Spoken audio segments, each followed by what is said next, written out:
Pramono, kemudian Radika Deva Chandra, dan Wahyu Catur. Di sini kami akan membahas mengenai pemahaman understanding by design, mengenai pemahaman siswa tentang pengetahuan dirinya. Artinya apa? Pengetahuan diri itu siswa telah mampu memiliki pengetahuan bahwa memiliki gaya belajar, kemudian bisa merefleksikan dan bisa memperbaiki hal-hal yang ada dalam dirinya. Untuk lebih jelasnya akan dijelaskan oleh Radika. Baik, ini terkait dengan pembahasan kami di LMS, yaitu jika siswa dikatakan telah memahami suatu masalah belajar apabila siswa memiliki pengetahuan diri dengan menunjukkan kesadaran metakognitif, memahami gaya pribadi, prasangka, proyeksi, dan kebiasaan pikiran yang membentuk pemahaman siswa sendiri. Kemudian siswa mampu menuangkan arti pembelajaran dan pengalaman.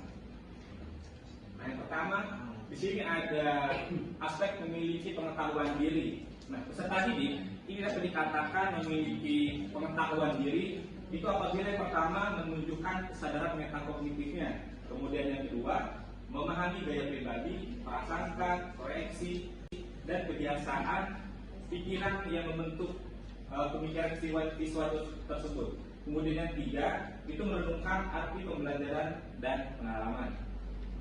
Nah, contoh konkret yang kami alami pada saat PPL itu pada masa pelajaran sejarah Indonesia terkait materi Sumpah Pemuda dan Jati Diri Keindonesiaan. Yang pertama itu tentang aspek pengetahuan dirinya, itu terkait dengan kesadaran metakognitif, yaitu di mana peserta didik itu memiliki kesadaran diri bahwa untuk mengerti dan memahami pentingnya memahami materi Sumpah Pemuda dan manfaat dari mempelajarinya. Sebagai contoh, pada saat diskusi tanya jawab, itu peserta didik diminta untuk memberikan suatu pendapat atau gagasan terkait pemahaman mereka tentang materi Sumpah Pemuda dan Jati Diri Keindonesiaan. Ketika ada peserta didik yang mampu mengungkapkan pendapat kemudian gagasannya terkait materi ini, berarti dia sudah dapat mengungkapkan atau menunjukkan aspek metakognitifnya. Seperti itu. Nah, kemudian yang kedua, ini terkait dengan memahami gaya pribadi, prasangka, proyeksi, dan kebiasaan pikiran yang membentuk pemahaman siswa tersendiri. Yang pertama, yang siswa mampu memahami materi Sumpah Pemuda dengan gaya belajarnya sendiri. Nah, dari materi yang kami sampaikan terkait kebiasaan pikiran yang membentuk pemahaman sendiri, yaitu berpikir kritis dan mengaitkan materi Sumpah Pemuda dengan kehidupan sehari-hari. Nah, yang ketiga ini adalah menemukan arti pembelajaran dan pengalaman. Siswa dapat memahami dan mengimplementasikannya dalam kehidupan sehari-hari. Nah, jadi terkait dengan merenungkan arti pembelajaran dan pemahaman, ini artinya adalah peserta didik ini merasa tidak sia-sia. Mereka telah mempelajari materi Sumpah Pemuda, yang mana di materi ini terdapat nilai dan makna yang terkandung di dalam Sumpah Pemuda. Artinya, dengan mempelajari materi ini, siswa dapat memberikan atau mengimplementasikannya dalam bentuk kehidupan sehari-harinya. Sebagai contoh kecilnya ketika di kelas, dimana di situ kan pasti ada perbedaan suku, adat, budaya, bahkan agama. Nah, disitulah ketika dia bertoleransi kemudian menghargai perbedaan itu, maka dia sudah dapat mengimplementasikan nilai dan makna Sumpah Pemuda ini tadi. Kemudian ada juga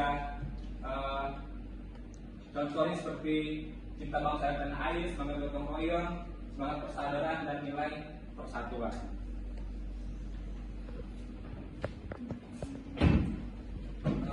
Demikian penjelasan dari kelompok kami.